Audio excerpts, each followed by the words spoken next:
18वीं शताब्दी में east India company ने शस्त्रों के बल पर भारत पर पूरी तरह कब्जा कर लिया। जमशेदजी टाटा जानते थे कि अगर अंग्रेजों की डिपेंडेंसी भारत से कम करनी है तो हमें औद्योगिक क्रांति शुरू करनी होगी। इसीलिए Jamshedji Tata iron and steel company, hydro electric plant और इंडियन इंस्टीट्यूट ऑफ साइंस की स्थापना करना चाहते थे, लेकिन इनकी मृत्यु हो गई। जमशेदजी टाटा की इस सपने को उनके बड़े बेटे सर दोराबजी टाटा ने पूरा किया। आप शायद ही सर दोराबजी टाटा के बारे में जानते होंगे, लेकिन सर दोराबजी टाटा का योगदान टाटा ग्रुप में बहुत ज्यादा है। आज हम इस वीडियो के माध्यम से जानेंगे कि सर दोराबजी टाटा के द्वारा किए गए कार्यों के कारण किस तरह टाटा ग्रुप आज भारत का सबसे बड़ा ग्रुप बना है और इनसे प्रेरणा लेकर हम अपने बिजनेस को किस तरह और अच्छा बना सकते हैं। हमें रिच लाइफ विद केडी इस वीडियो में आपका स्वागत करते हैं। इसे कोई नहीं भुला सकता कि सर दोराबजी टाटा ने टाटा समूह के संस्थापक अपने पिता जमशेदजी टाटा के दृष्टिकोण को ठोस आकार दिया।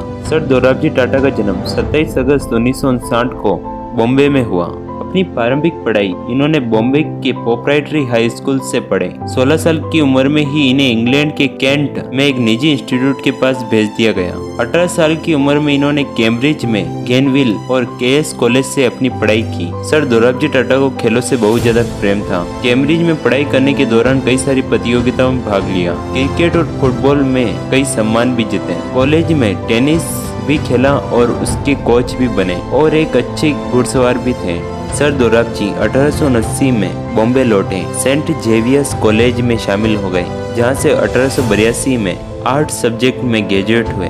जमशेदजी ने दोराबजी को व्यापार में शामिल नहीं कर पत्रकारिता में अपने अनुभव को और विकसित करने के लिए प्रोत्साहित किया। बाद में इन्हें पांडुचेरी के कपड़ा मिल में मैनेजर के रूप में नियुक्त किया। इसके कुछ ही समय के बाद नागपुर की एम्पेस्ट मिल की देखभाल करने के लिए भेज दिया गया। 38 साल की उम्र में इन्होंने पूर्व मैसूर राज्य के शिक्षा महानिदेशक H.J. भाभा की बेटी सुंदर मेरबाई भाभा से शादी की।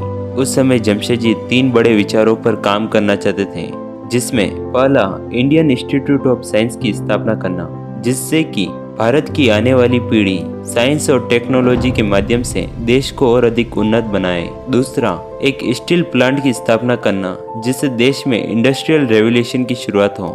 तीसरा, बॉम्बे के पास हाइड्रो इलेक्ट्रिक प्लांट की स्थापना करना। लेकिन जमशेदजी की मृत्यु के बाद सर दोराबजी टाटा ने इनके सपनों को पूरा किया।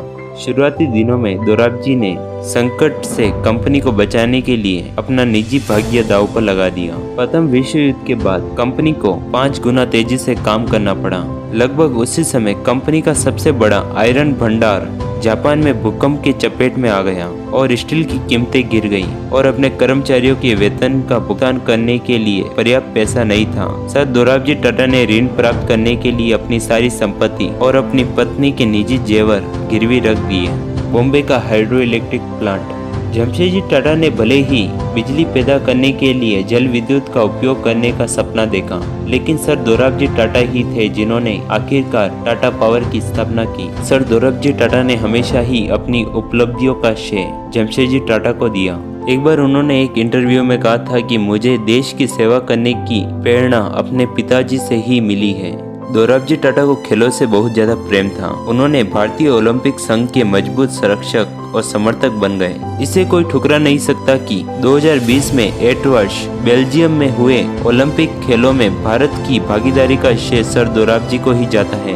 भारतीय ओलंपिक परिषद के अध्यक्ष के रूप में उन्होंने 1924 में पेरिस में आयोजित ओलंपिक खेलों में जाने वाली भारतीय दल को आर्थिक सहायता प्रदान की। एक और किस्सा है, 1910 में ब्रिटिश सरकार ने उन्हें नाइटहुड की उपाधि दी थी। लोगों की मदद के लिए एक ट्रस्ट की स्थापना करना। सर दोराबजी की मूल्यवान विरासतों में टाटा ट्रस्ट भी एक था।